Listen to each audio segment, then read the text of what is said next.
दोस्तों inspector legal metrology के लिए हम फिजिक्स कर रहे थे और उसी सीरीज को आगे बढ़ाते हुए ये चौथी वीडियो है। इसमें प्रीवियस ईयर क्वेश्चन है जो भी फिजिक्स के, वो समझेंगे कैसे कैसे क्वेश्चन पूछ सकता है। क्योंकि जो 70% सिलेबस है ना, वो फिजिक्स का ही आएगा। ठीक है, जो आपका सिलेक्शन दिलवाएगा। तो देखो ये क्वेश्चन है, 61 नंबर का क्वेश्चन है। इससे पहले 60 क्वेश्चन हम कर चुके हैं। ठीक है।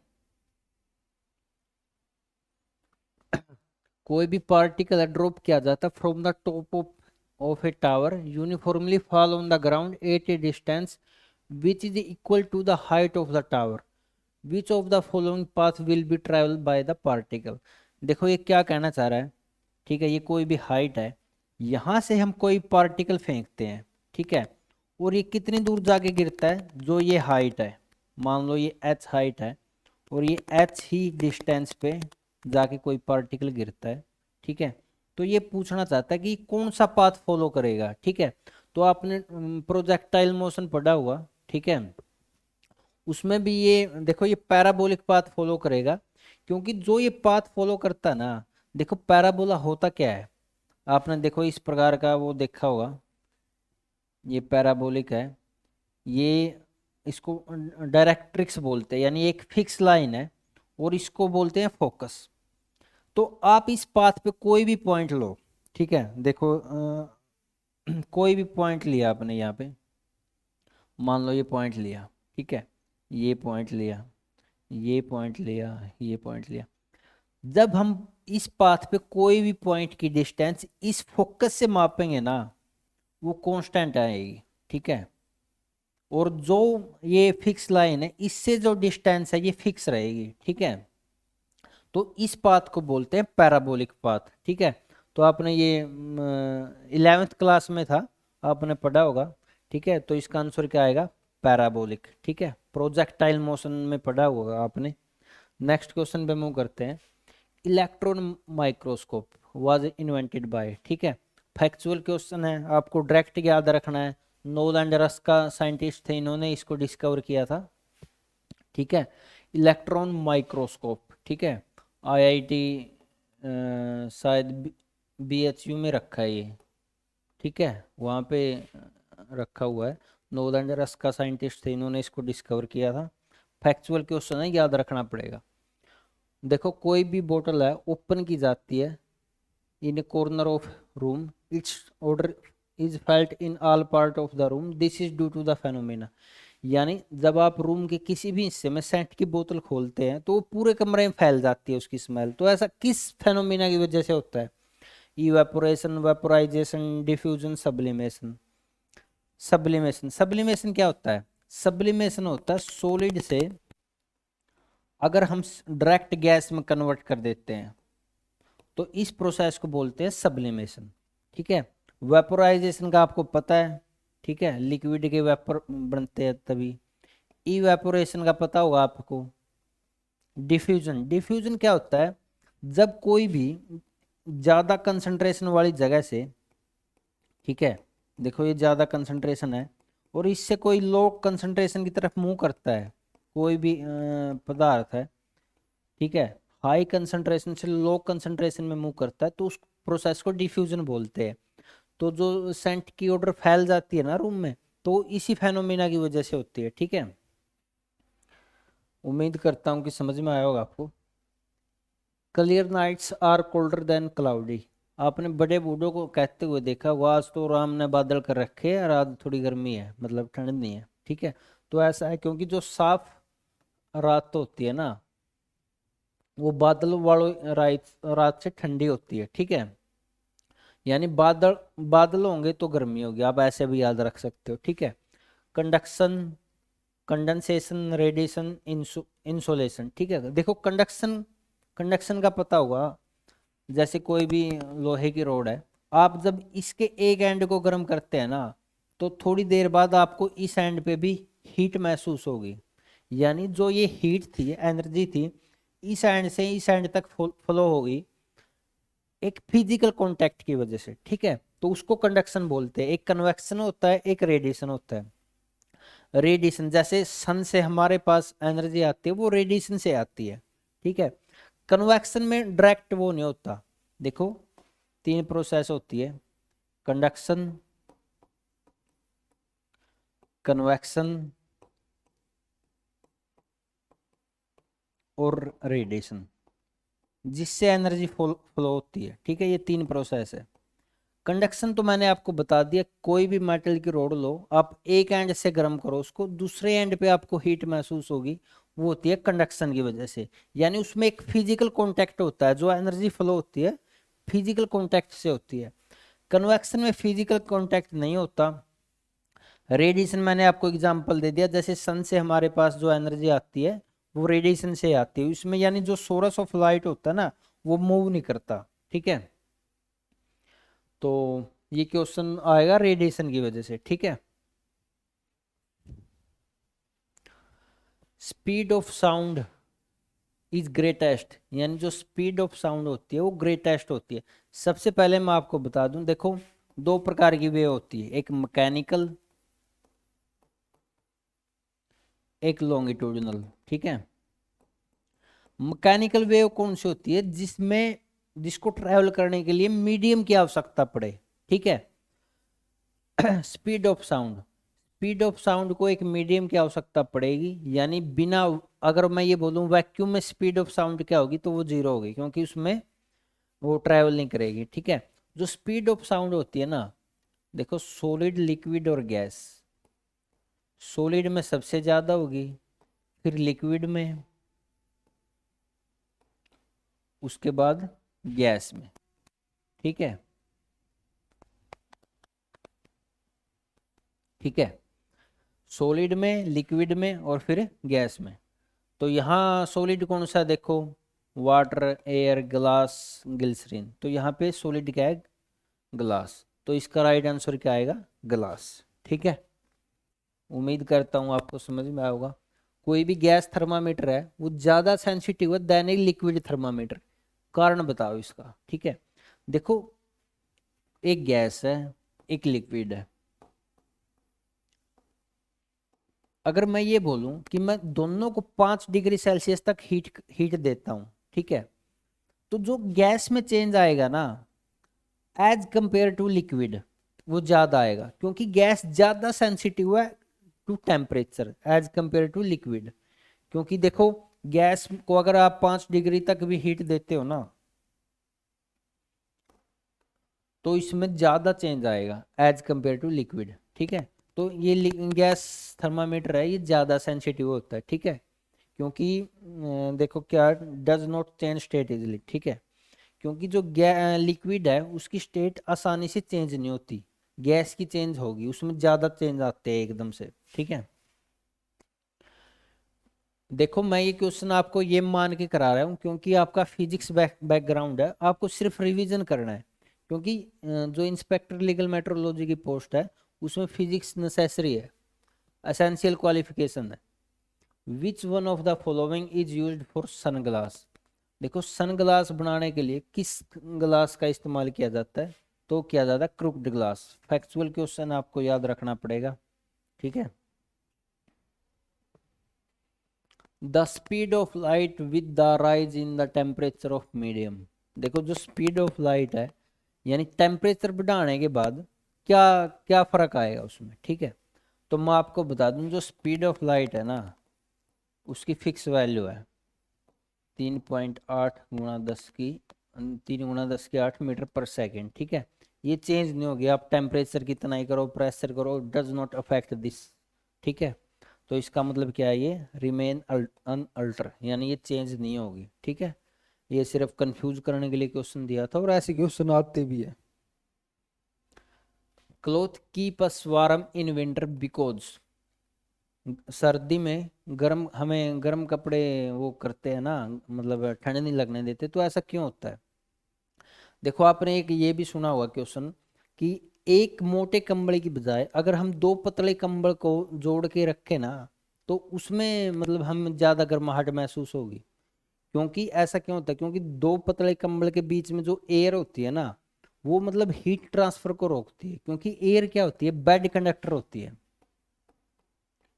एयर क्या होती है, बेड कंडक्टर ऑफ हीट, यानी जहां पे एयर आ गई ना वो हीट को फ्लो होने से रोक देगी। ठीक है, जो हमारे शरीर की गर्मी है ना वो बाहर नहीं जा पाएगी और हमें गर्माहट महसूस होगी। तो क्या होगा, prevent air from contacting the body, या फिर prevent the heat of the body from escaping, यानी जो हमारे शरीर की गर्माहट है उसको बाहर जाने से रोकती है। ठीक है, उम्मीद करता हूँ आपको समझ में आया होगा। इन refrigerator what produce the cooling, refrigerator में कूलिंग किसकी वजह से होती है? ठीक है, the ice which deposit on the freezer, ये मतलब जो फ्रीजर पे बर्फ जम जाती है उसकी वजह से होती है, या फिर suddenly expansion of A compressed gas, ठीक है, या फिर evaporation of A volatile liquid, none of the above. ठीक है, तो देखो जब हाईली कंप्रेस एक कंटेनर है, इसके अंदर गैस है, हाईली कंप्रेस्ड है, जब अगर मैं इसको थोड़ा सा भी ओपन कर दूं तो देखो आपने एक सेंट की बोतल देखी होगी, बिल्कुल छोटा सा वो होता है उसका मतलब जहाँ से वो निकलता है, उसको प्रेस करेंगे तो आपको एकदम से ठंडा महसूस होगा। तो वो इसी वजह से होता है क्योंकि उसके अंदर वो हाईली कंप्रेस्ड होता है, और जब ये बाहर निकलता है तो ये कूलिंग इफेक्ट दिखाता है। ठीक है, और यही प्रिंसिपल फ्रीज पे काम करता है। तो क्या आ गया, suddenly expansion of A compressed gas. ठीक है, सभी के सभी क्वेश्चन प्रीवियस ईयर है, किसी ना किसी एग्जाम में पूछे गए हैं। Why we are able to hear short wave broadcast better than long wave broadcast, यानी शॉर्ट वेव ब्रॉडकास्ट को हम बेटर सुन सकते हैं देन लॉन्ग वेव ब्रॉडकास्ट। तो बताओ क्या आएगा इसका?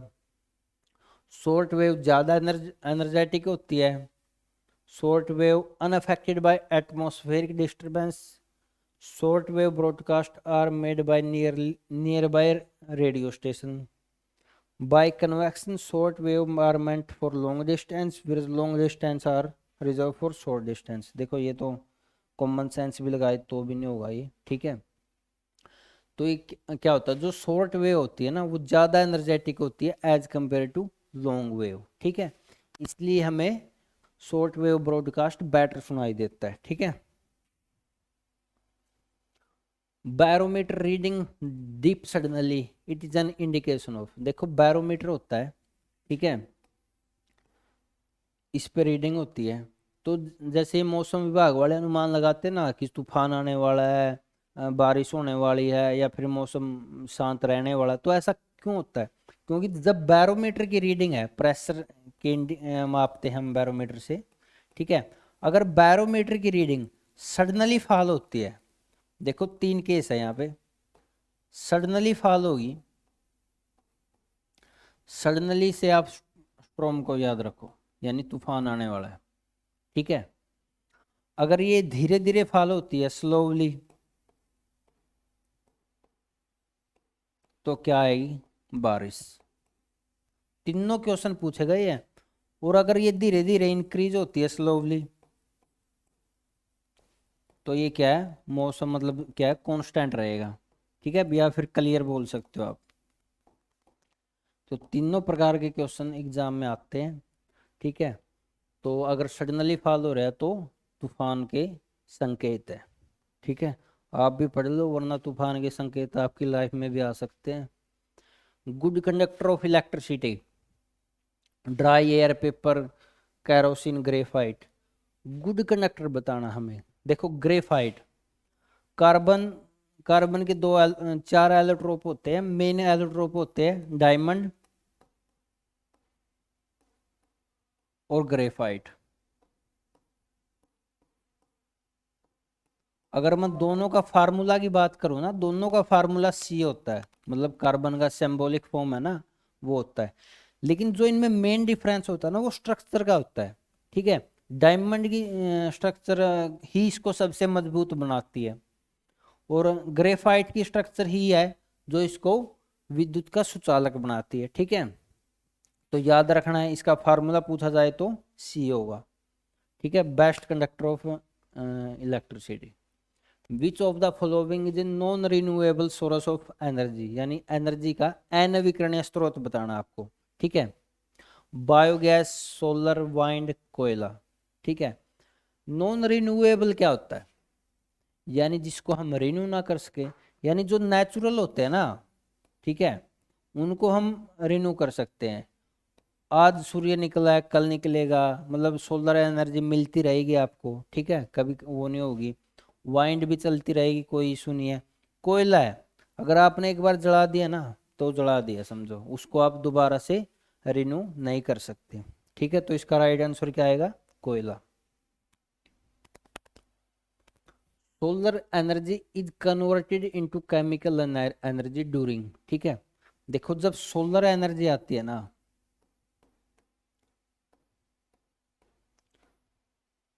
फोटोवोल्टिक सेल पे पड़ती है ये, ठीक है। तो जो सोलर एनर्जी किस चीज में कन्वर्ट, किस एनर्जी में कन्वर्ट होती है? During transpiration, photosynthesis, diffusion, osmosis, ठीक है। फोटोसिंथेसिस तो आपको पता है पौधों में, प्लांट में होती है। डिफ्यूजन मैंने आपको बता दिया था। ओस्मोसिस एक लिक्विड का कंसेप्ट है।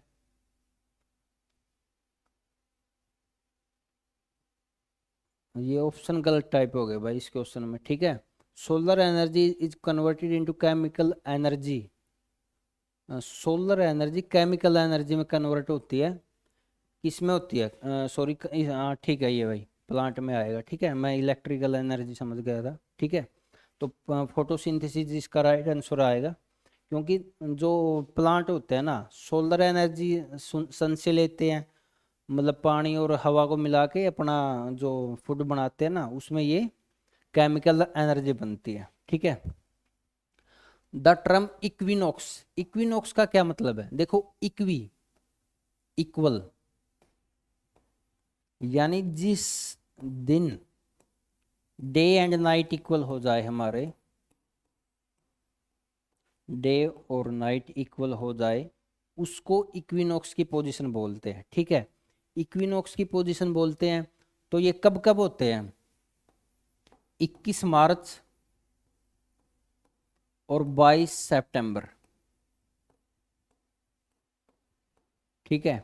21 मार्च और 22 सितंबर को हमारे दिन और रात दोनों बराबर हो जाते हैं, ठीक है। ये फैक्ट है भाई, याद रखना। Heat from the sun reach the earth by, ठीक है। देखो मैंने आपको ये तीनों एक्सप्लेन की थी, कंडक्शन, रेडिएशन, कन्वेक्शन, ठीक है। ये तीनों थ्री टाइप होते हैं जिससे हम एनर्जी फ्लो होती है एक स्थान से दूसरे स्थान पे, ठीक है। जो सन से हमारे पास एनर्जी आती है वो रेडिएशन के थ्रू आती है, ठीक है। कंडक्शन और कन्वेक्शन मैं आपको बता चुका हूँ। In which of the following case kinetic energy is being used in performing work.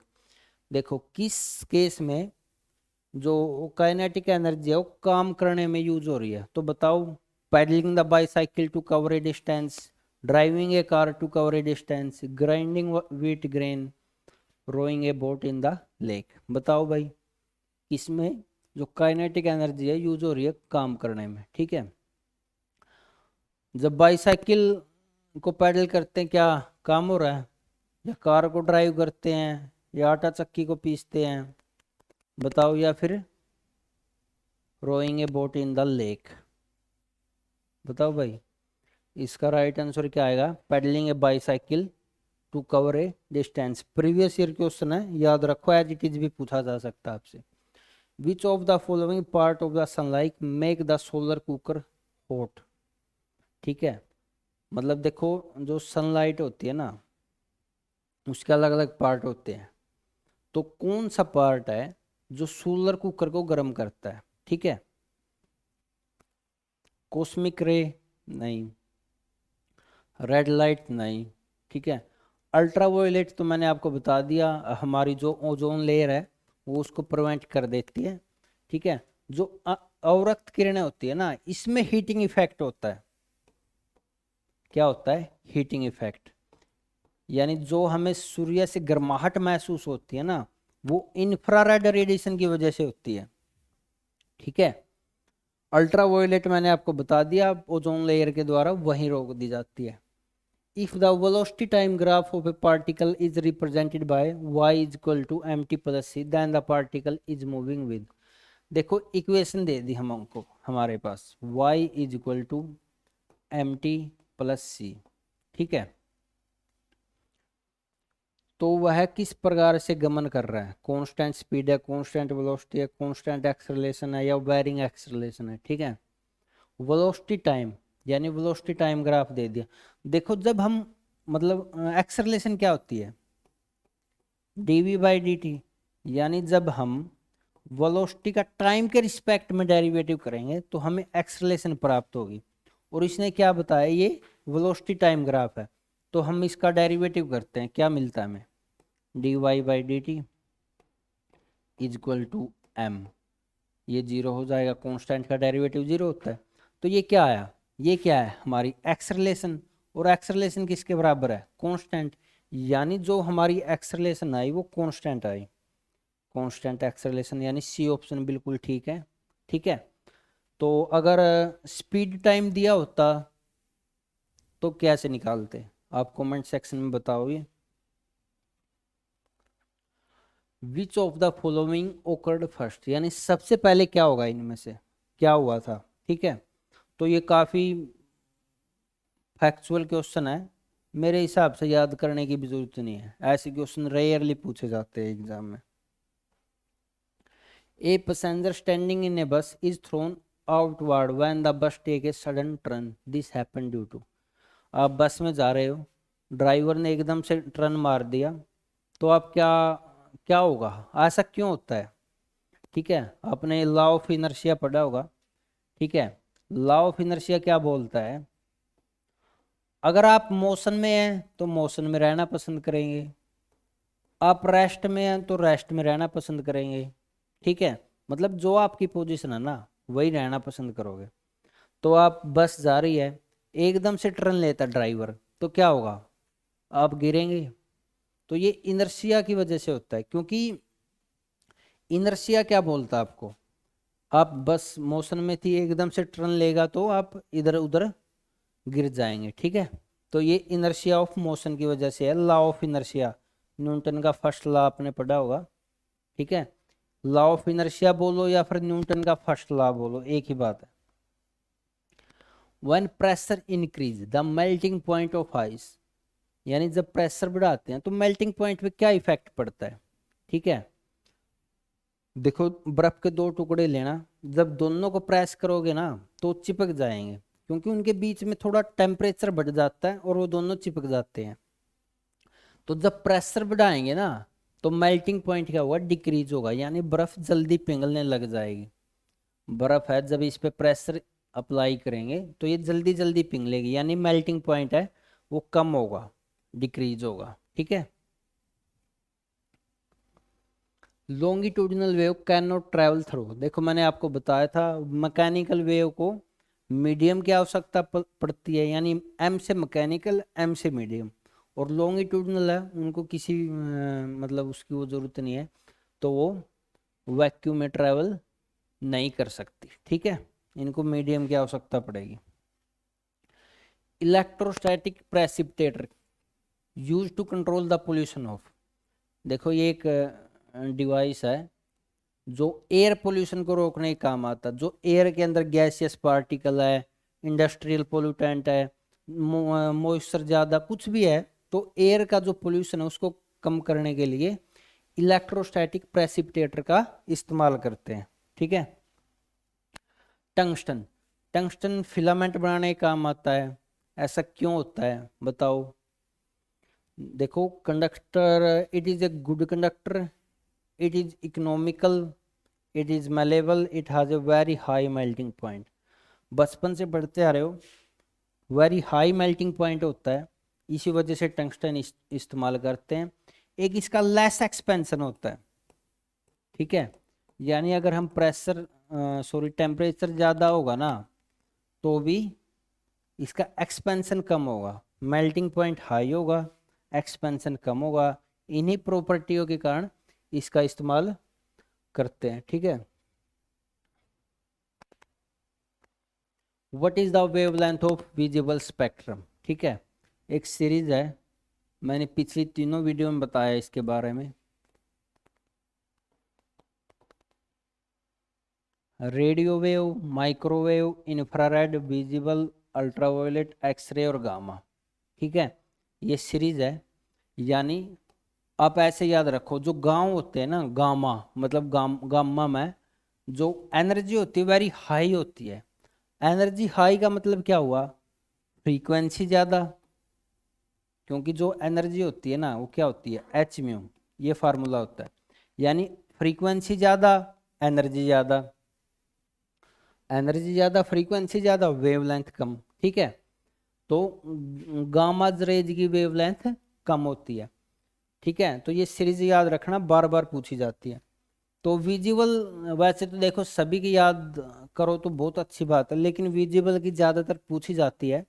तो आपको कैसे याद रखेंगे, 3800 से 7600 एंगस्ट्रॉम याद रखो, यानी डबल, डबल ऐसे याद रखो, डबल हो गई। ठीक है, ये 3900 से 7600 दे रखी है, आप 3800 से 7600 भी याद रखो ताकि आपको याद रहे, क्योंकि ये डबल है लगभग। तो विजिबल की वेवलेंथ है। ठीक है,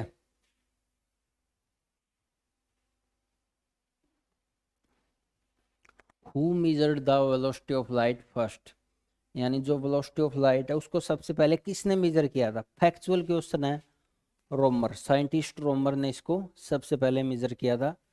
क्या 3 × 10⁸ मीटर पर सेकेंड। ठीक है, when a vehicle pass TV reception get distorted, this is due to, यानी जब व्हीकल पास होता है टीवी की तो उसके जो सिग्नल है वो डिस्टोर्टेड हो जाते हैं। तो ऐसा क्यों होता है, क्योंकि जो vehicle spark plug create electromagnetic disturbance. ठीक है, जो टीवी का स्पार्क प्लग होता है वो इलेक्ट्रोमैग्नेटिक डिस्टरबेंस प्रोड्यूस करता है, इस वजह से टीवी रिसेप्शन गेट डिस्टॉर्टेड। ठीक है, लास्ट क्वेश्चन है इस वीडियो का, the energy emitted by the sun is due to chemical reaction, nuclear fission, fusion, all of the above. ठीक है, तो सबसे पहले बता दूं फिजन। फिजन क्या होता है, जब एक हैवी न्यूक्लियस दो लाइट न्यूक्लियस में टूट जाता है। ठीक है, एक हैवी न्यूक्लियस दो लाइट न्यूक्लियस में टूट जाता है, और एक होता है न्यूक्लियर फिजन, जस्ट इसका अपोजिट। जब दो छोटे छोटे मॉलिक्यूल मिलके एक बड़ा मॉलिक्यूल बना देते हैं, तो सन में क्या होता है, ठीक है, हाइड्रोजन मिलके हीलियम बनाते हैं। ठीक है, तो क्या होगा, इसको फ्यूजन बोलते हैं, फ्यूज यानी दोनों मिलके, फिजन में क्या होता है, टूटते हैं। ठीक है, तो इसमें देखो एनर्जी रिलीज होने का कारण क्या है, जो इनका न्यूक्लियर मास होता है ना और जो इसका होता है उसमें डिफरेंस होता है, और ये बचा हुआ मास एनर्जी के रूप में कन्वर्ट हो जाता है। आपने आइंस्टीन का वेरी फेमस फॉर्मूला पढ़ा होगा, E = mc²। ठीक है, ये एक्चुअल में जो मास है ना, मास डिफरेंस है, यानी ये दो मॉलिक्यूल का और इस बड़े मॉलिक्यूल का जो मास डिफरेंस है ना वो एनर्जी में कन्वर्ट हो जाता है, और इस फार्मूले से होता है। ठीक है, और ये मतलब काफ़ी बड़ी प्रोसेस है और काफ़ी हाई एनर्जी रिलीज होती है। आप समझ सकते हो, जो सन है ना उसकी एनर्जी का सोर्स यही है। ठीक है, तो इस वीडियो में इतना ही। वीडियो से रिलेटेड कोई क्यूरी आप कमेंट सेक्शन में पूछ सकते हो, टेलीग्राम व्हाट्सएप का लिंक दिया है, आप ज्वाइन कर सकते हो। तो thank you, have a nice day.